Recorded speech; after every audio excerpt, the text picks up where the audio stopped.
Bismillahirrahmanirrahim. Assalamualaikum warahmatullahi wabarakatuh. Hai semuanya. Bertemu lagi dengan saya Nur Haliza Zain, mahasiswi semester 4 program studi Bimbingan Konseling Islam Fakultas Usuluddin Adab dan Dakwah Universitas Islam Sultan Haji Muhammad Idris Samarinda. Jadi, tujuan saya membuat video ini adalah untuk memenuhi ujian akhir semester mata kuliah Psikologi Sosial yang diampu oleh Bapak Muhammad Hasan Abdillah, SPSI, MPSI. Baik, kita langsung mulai saja ke pertanyaan pertamanya.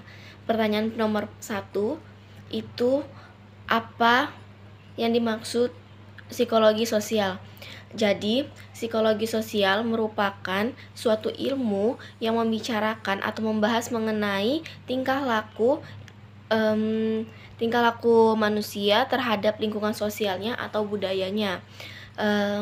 Secara garis besarnya, psikologi sosial merupakan salah satu cabang ilmu psikologi yang mempelajari mengenai interaksi antara manusia dengan lingkungan sosialnya, dengan melakukan kajian atau analisis tentang bagaimana manusia mempengaruhi dan dapat dipengaruhi oleh orang lain maupun lingkungan sekitarnya. Kemudian nomor 2, pertanyaannya adalah, apa yang Anda pelajari di psikologi sosial? Jadi dalam mata kuliah psikologi sosial ini ada 13 materi pembahasan. Ada beberapa yang sudah dijelaskan langsung oleh Bapak Muhammad Hasan Abdillah, SPSI, MPSI. Salah satunya yaitu pengantar. Yang pertama ada pengantar psikologi, kemudian ada kognisi sosial. Dalam kognisi sosial ini membahas mengenai bagaimana cara pandang kita melihat dunia, seperti itu jugalah orang lain melihat diri kita, dan juga menjelaskan tentang bagaimana mengolah informasi yang didapatkan dari luar. Kemudian ada atribusi. Jadi dalam atribusi itu kita juga mempelajari tentang tingkah laku seseorang dan hal-hal seperti apa yang menyebabkan orang itu melakukan hal-hal tersebut gitu.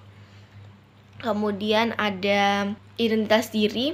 Jadi dalam identitas diri itu kita dapat mempelajari tentang diri kita sendiri, lebih mengenal diri kita sendiri, kemudian mengetahui seberapa penting identitas diri itu.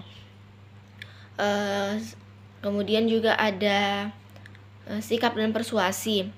Nah, untuk persuasi sendiri itu mempelajari tentang bagaimana cara kita berkomunikasi dengan tujuan untuk saling mempengaruhi, seperti itu. Kemudian ada juga materi yang belum sempat dijelaskan secara langsung, tetapi kami diberi tugas untuk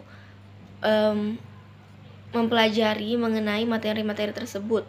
Yang pertama ada pengaruh sosial, yang kemudian ada grup atau kelompok, kemudian juga ada kepemimpinan, kemudian ada prasangka, kemudian ada perilaku antar kelompok dan agresi, dan yang terakhir ada perilaku prososial.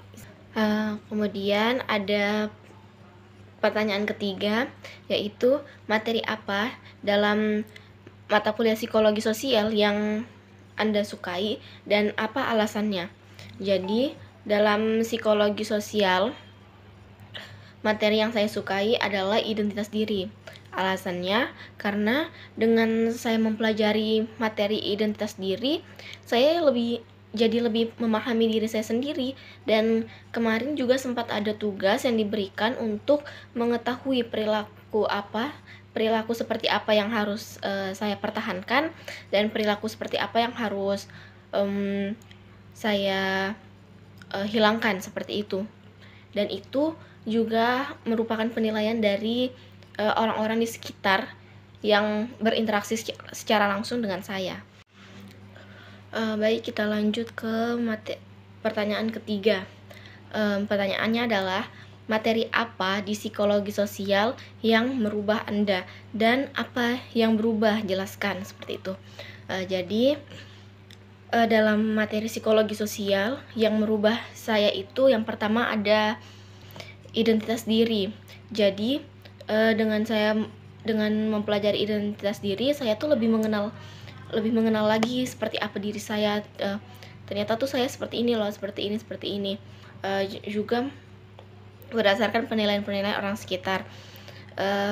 Kemudian ada sikap. Jadi dengan mempelajari sikap itu saya lebih belajar. Saya lagi belajar untuk memposisikan diri saya, bagaimana cara bersikap di tempat yang satu dengan tempat yang lain, seperti itu. Misalnya ketika saya lagi ada kegiatan formal, maka saya akan serius. Tetapi ketika saya lagi berdiskusi dengan teman-teman, saya mencoba untuk mengeluarkan pendapat saya, seperti itu. Karena sebelumnya saya ini merupakan orang yang sulit untuk mengungkapkan apa yang ingin saya ungkapkan. Kemudian saya juga memiliki rasa takut ketika hal yang saya ucapkan atau saya berikan pendapat itu salah atau tidak diterima oleh teman-teman yang lain, seperti itu. Pertanyaan yang terakhir adalah bagaimana penerapan psikologi sosial dalam kehidupan Anda saat ini? Jadi, untuk penerapan psikologi sosial dalam kehidupan saya saat ini adalah saya mencoba untuk berpenampilan lebih baik, kemudian lebih menghargai diri saya sendiri, lebih mengenal diri saya sendiri. Karena dengan saya berpenampilan lebih baik, maka orang lain juga akan melihat saya baik, dan saya menginginkan hal seperti itu. Saya juga lebih mengenal diri saya sendiri, kemudian saya belajar lebih tahu dan lebih baik lagi untuk bagaimana bersikap sesuai dengan situasi dan kondisi, sesuai dengan tempatnya, sesuai dengan orang-orang di sekitarnya, seperti itu. Kemudian juga saya mempelajari penyebab apa orang tersebut melakukan hal-hal yang dilakukannya itu. Pasti seseorang melakukan suatu tindakan itu dengan faktor tertentu, baik faktor internal maupun faktor eksternal, seperti itu. Kemudian juga bagaimana cara menanggapi orang lain ketika berdiskusi, seperti itu. Dan saya juga mencoba untuk lebih aktif lagi dalam diskusi kelompok atau dalam memberikan tanggapan ketika dibutuhkan. Baik, mungkin itu saja yang dapat saya jelaskan. Kurang lebihnya mohon dimaafkan. Wassalamualaikum warahmatullahi wabarakatuh. Terima kasih. Sampai jumpa semua.